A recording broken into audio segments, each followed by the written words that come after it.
And we are just hours away from more snowfall in the foothills and the Sierra. For some people, things are just downright dangerous seeing all of this snow. And this is what it looks like in Grass Valley as people continue to dig out.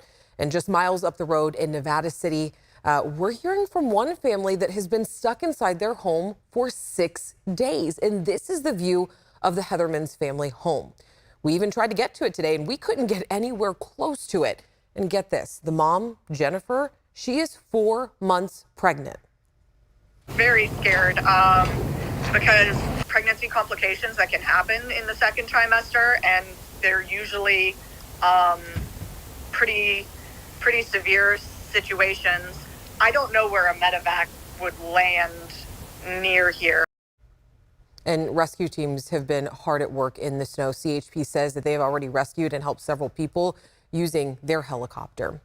And as the next storm moves in, thousands of people remain without power. PG&E says 10,000 people are without power in Nevada County alone. And then take a look at this.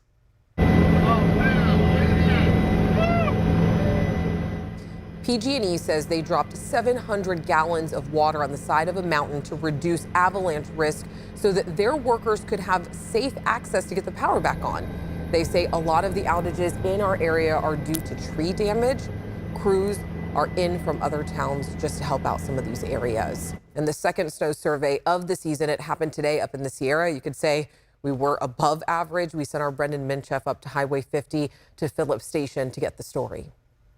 I'm up here in Phillips, California, where we just finished with the snow survey for the start of March. And I'll tell you what, we're actually getting some really good numbers, some good news out of here. 116.5-inch snow depth, 41.5 inches of snow water content. That's 177% of the average to date and 170% of the April 1st average. This snowpack rivals the 1982 to 1983, which is the largest snowpack on record. And statewide, we're 190% of average. So we're doing very well. We still would like to see the Northern Sierra doing a little bit better. The numbers not quite as great up there as they are in the Central and Southern Sierra, and especially as it relates to Shasta and Oroville. We're not in a bad position as things stand, and I think we'll take that compared to where we have been over the last few years. In Phillips, California, Brendan Minchef for ABC 10. All right, let's get to meteorologist Carly Gomez. Carly, how much snow is there actually?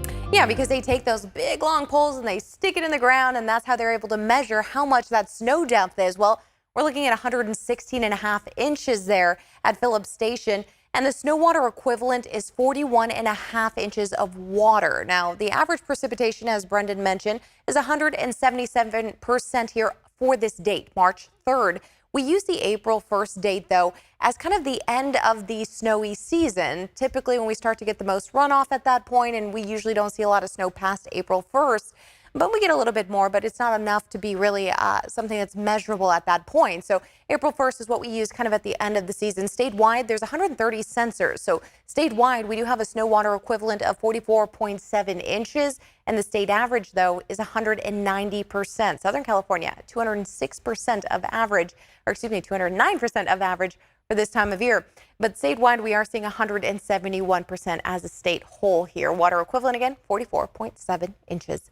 All right, let's talk about the weather ahead. Prepare now for these weekend storms as they do arrive tomorrow morning around lunchtime, 11 a.m. or so. Strong wind gusts are going to accompany them with heavy snow and downpours for the valley and for the high Sierra spots. Low snow could be around 1,000 feet.